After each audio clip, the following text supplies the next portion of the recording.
Right, folks, we're back with the Aintree preview for Grand National Saturday, and we're delighted to be joined by trainer Brendan Murphy.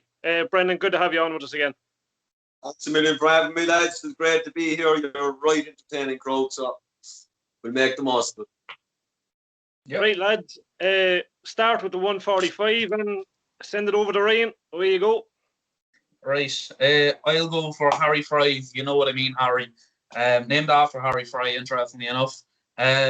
Brogan's riding, he claims 5 pounds. It's not actually named after Harry Fry, just disclaimer.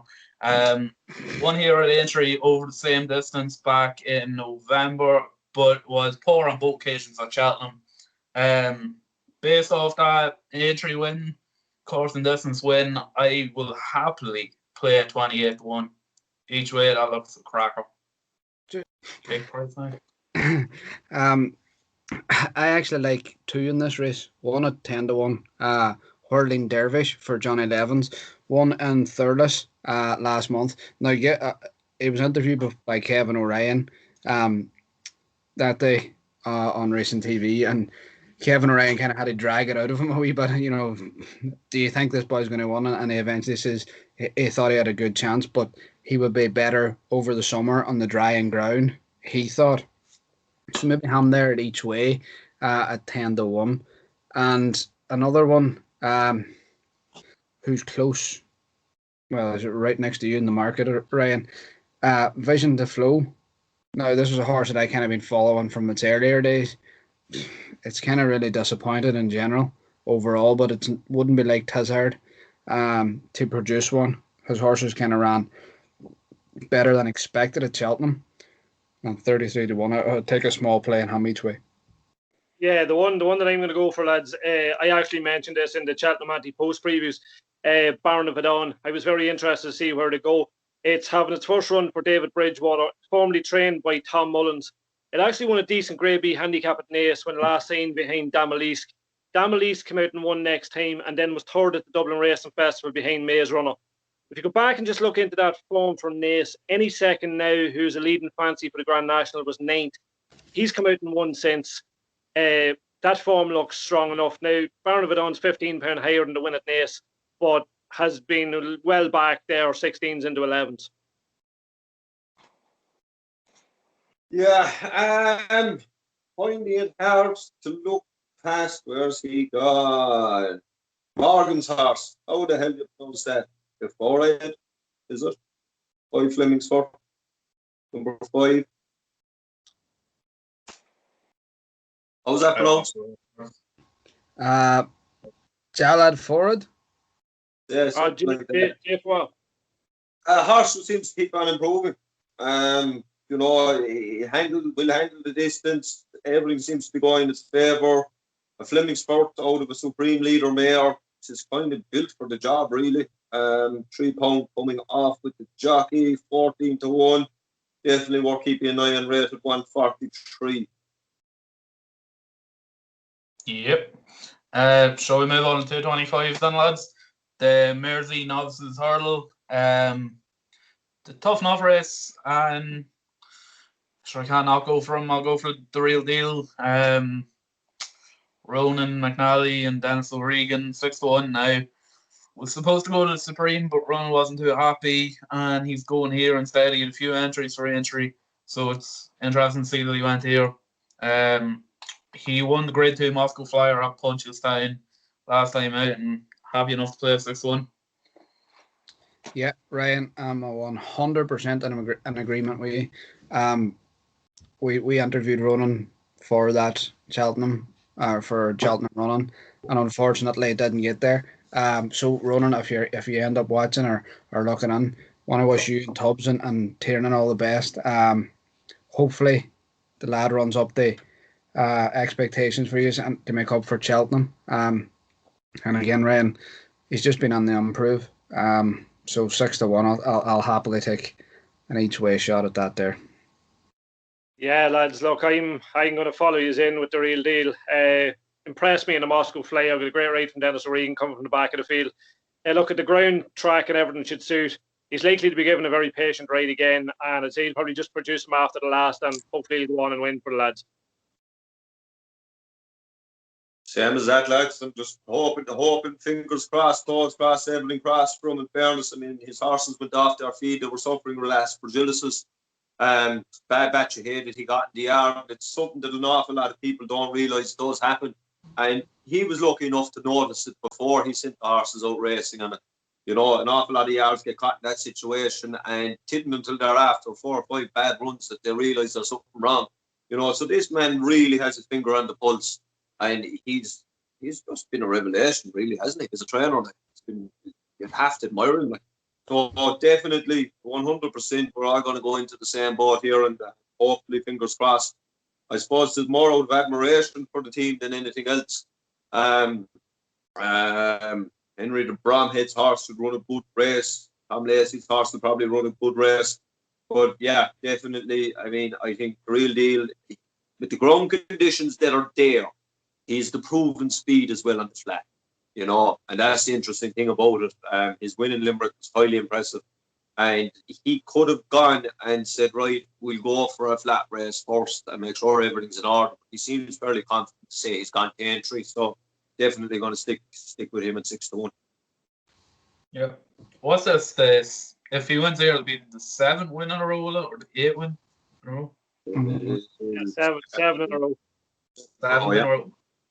Yeah, like it's interesting. Like he pulled them out of Cheltenham, you know, running in the Supreme. So obviously, he's hopeful that over the weeks that has passed, that he's got him back to some sort of form. So you know that could be a tip in itself for anybody that's looking at that race. Like. Yep. The 3 o'clock, Shishkin. Let's move on. Anything to add? No. I'd love to see him beaten, but I can't see anything there that's going to do it. Dean?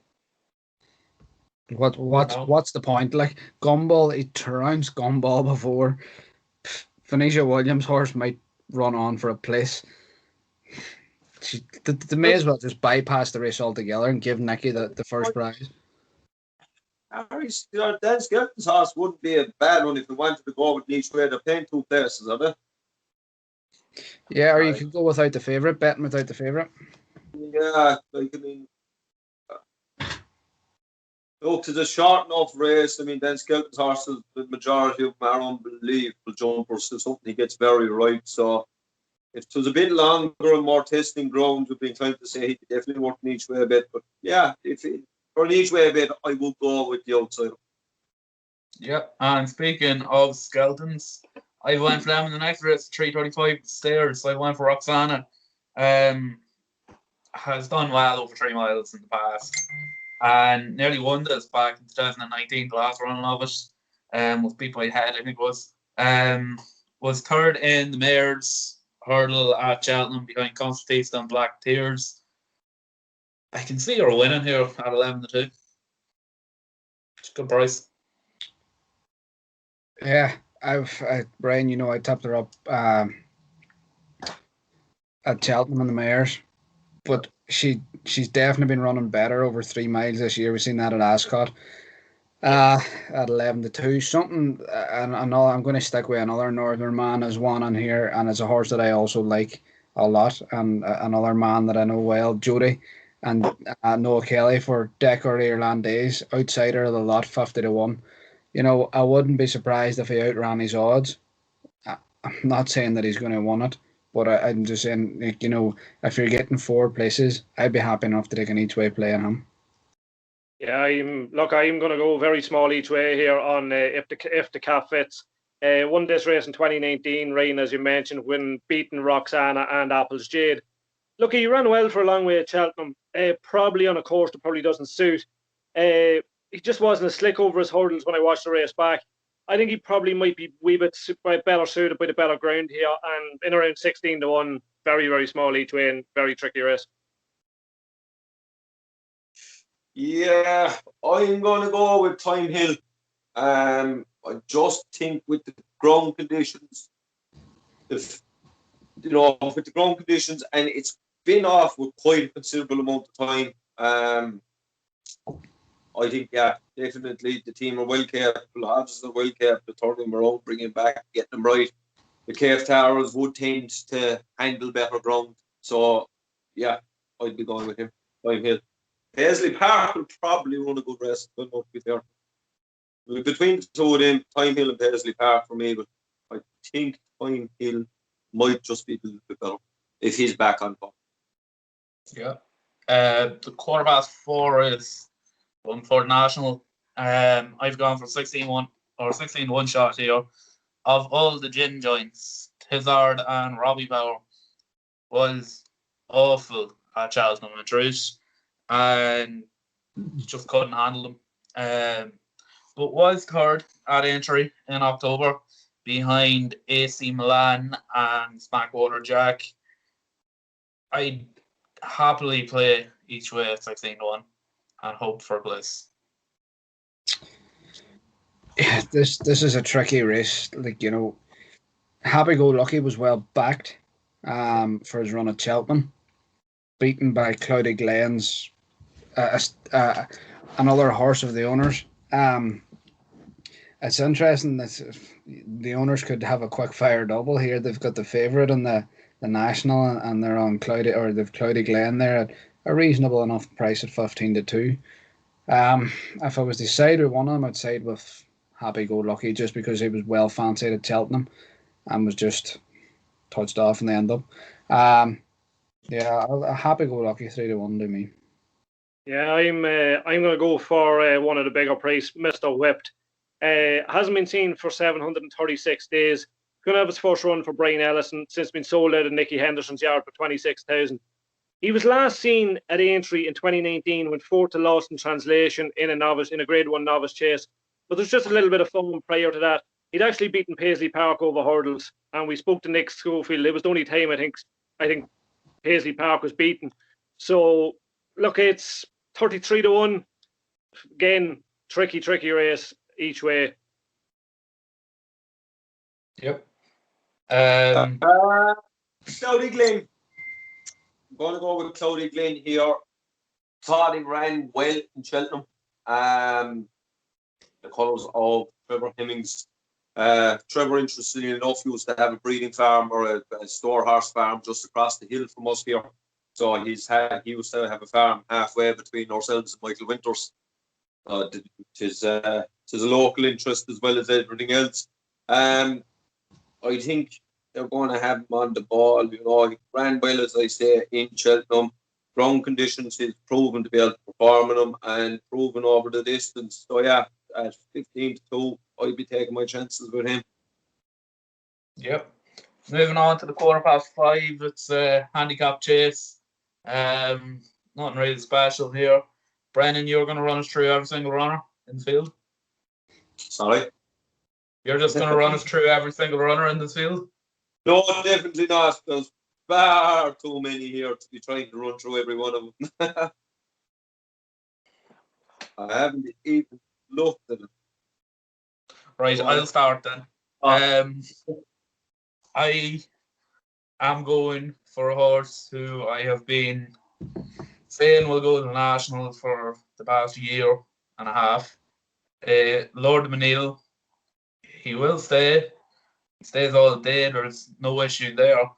But he wasn't brilliant over these fences in the Grand Sefton back a few months ago. But I can't see him do better here. 33-1. I'm sitting pretty on 50. So, yeah, I'll take Lord Manil each way with as many places as I can get. I've backed two in this race. Manila Times for Henry de Bromhead and Rachel Blackmore.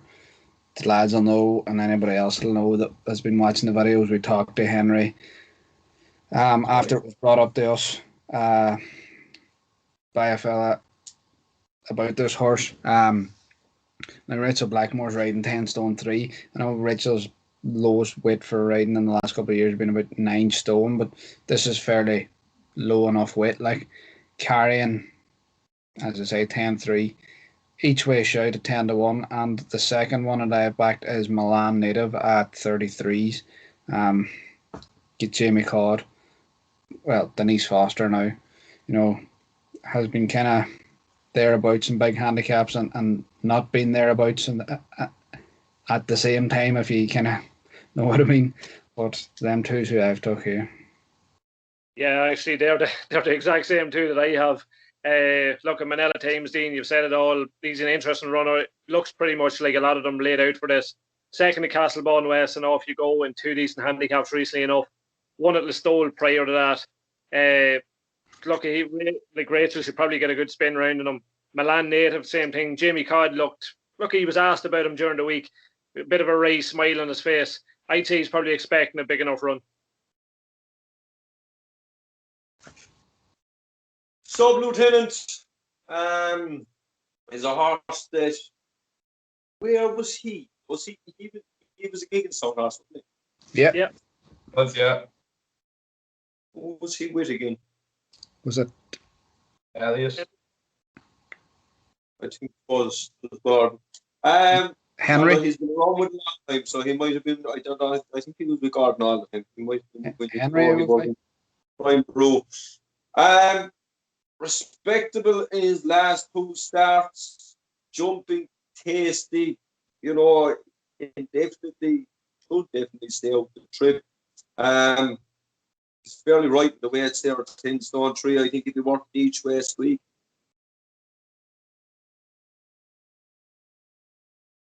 Yeah. You look like you're waiting for more, lads. You're going to get no more. This is the bloody You're giving national. 1 hour to the national, for fuck's sake. What This- the fuck? Like, I feel like you can look around and you can look at it all day, but I mean, This is interesting. If you're looking for value for money, I think you're going to go up for a wild outsider. If you're looking for short price, like that cloth cap is probably going to be, I'm assuming his favourite at 92, is it? Yeah. You know, has been very consistent. So, you know, John Joe, I don't know, he'll probably win it, but my each way bet would be Sub-Lieutenant. It's a strange one, but So, lads, to sum it up, there has never been a female jockey won it. Me and Alan has tapped one up. Brendan has tapped one up. So this could be the year we see it. This could be the year we see it. I went for Cheltenham Gas next Schofield. Sorry, who are you? What? Nah, go you out. Where are you? The Guinness. McGuinness, what about him? No, I says it's the Guinness. All right. We'll move on to the final race, which is an hour after the national. The bumper. I've gone for what's that? An hour and 5 minutes to be precise. Right. Fair enough. You have a shut up, will you? Nah. It was like you the other night. I've gone for who the fuck have I gone for? Right, I need to look back at my notes. You go. There you go. Right. Nicky Henderson has the favourite on here, and probably rightly so. But I'm going to go for one of the shrewdest men in Ireland, Emmett Mullins. Patrick Mullins riding the Gossiper, one at Wexford. Now, the form of that probably hasn't been great, but if he comes out and rocks up here, it'll look great for him. Could be a big task, but he's been supported slightly. They're 7-2 and the 11-4. You know, Emmett Mullins is always a man that we've talked about in the past that places his horses really, really well. You know, he just has a knack for finding them. And, you know, that race at Wexford could have been an ideal target to get a good run on them, get a 1 and head here. So 11-4, do me. Yeah. Go on. Go it. Sorry. No, just Dean, I'll follow you in with that. I just think that he was very impressive in Wexford. But just looking at something just in the terms of his point-to-point, he fell into point-to-point in Ballycahan at the last in actually a race won by Killockane. Now, we were following Killockane until he actually broke his maiden tag at Exeter recently for the Tizards. So, like, if he's on the same line of form he was going to give Killarkane a good run. I'd say he'll go very close here. Yeah, I've gone for father and daughter duo, Megan and Paul Nichols on Napper Hill.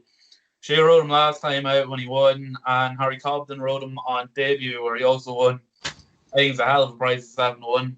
If you're looking elsewhere, Mott, or if you want to be French, Mo. If you've seen his race last time, his tag completely went and he still managed to win. I think he's another good shout here. Brandon, what about you? Yeah, Emmett's horse is interesting, of course, but being by Dylan Thomas will definitely want an ease in the ground, in my opinion. I just think that the Wexford bumper, if he travelled that well in that, might just find this a little bit too quick. Hello.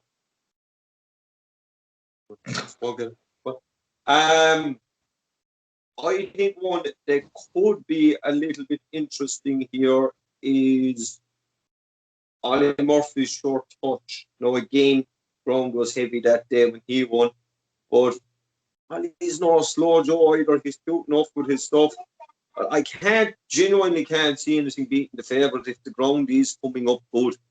I know it's saying good soft in places, but if they do find good ground on it, I mean, like for a horse to win a bumper around Kempton on the all-weather track, basically.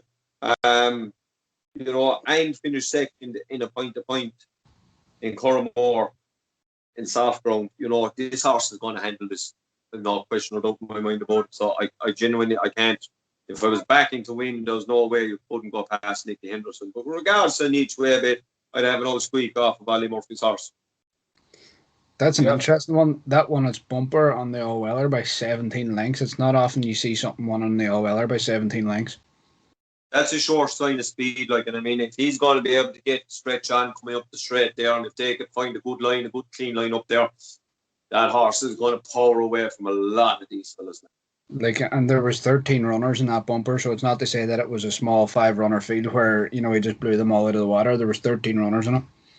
The thing about it is as well, it was on an all-weather track, so they would have been up against an awful lot of flat horses. There would have been a lot of flat pedigrees there that day, I would assume. Though I didn't look into it thoroughly, but Jesus, it's an impressive feat, and you'll be just inclined to wonder, will they go for a few of the staying races on the flat with him, during the summer? Well, the one that was second that day, Get Sky High, came out and won a bumper at Stratford after that. Golden Doha was Harry Fry's, hasn't been seen again. The one that finished fourth came out and finished second then after, so it's kind of got a bit of form to it, all right, yeah. There's plenty of form to it, and I mean, look, there was a helmet horse there, finished sixth, which is a pure flat pedigree. There was plenty. There was mostly national hunt pedigree in it, of course, but there was a few flat horses. Power there again, another flat horse tailed off the real. I mean, he definitely had speed, and he definitely had the ability to say that he destroyed him. He absolutely embarrassed him. What's after surprising me with this race meeting, lads, Willie hasn't sent over too many, has he?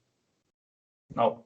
And Love Laugh went out and absolutely made a mockery of the field today. And there's a pity,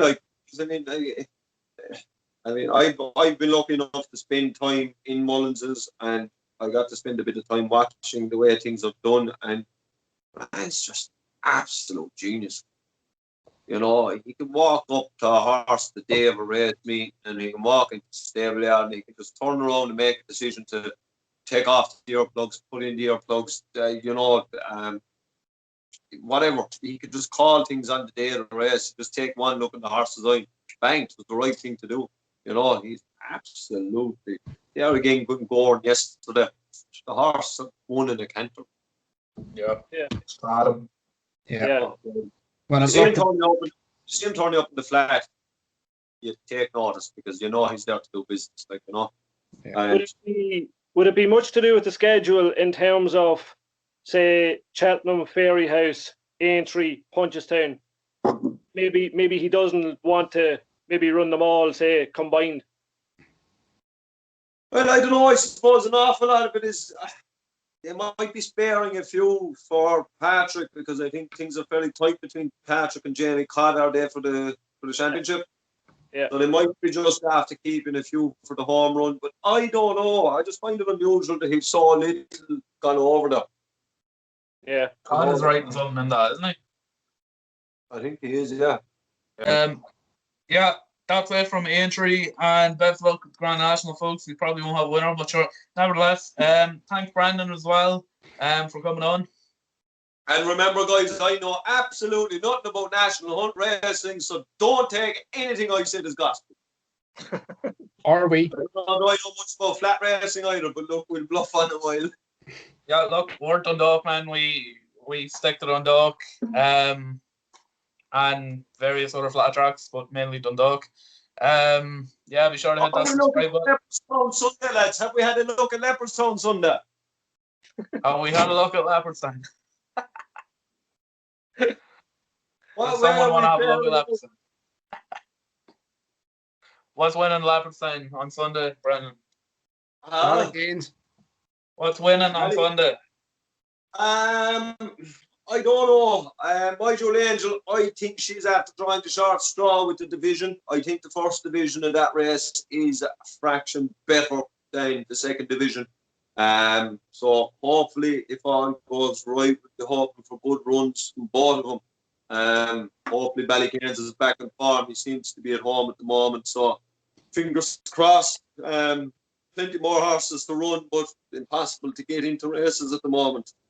I've one there that I've been trying to get into Bloody Maiden, and I have to be balloted out 3 times, and I just after noticing there she just seems to be after doing a small little bit of a leg, so she's going to need a week off now to relax and to try and get that back down. So, you know, just the way things are at the moment and the quantity of horses that are being entered, it's taking its toll. You know, if we could get, like, she's due her 3rd run, she would have got her 3rd run, and she would have got a little bit of a breather then for a couple of weeks, you know, and this wouldn't happen.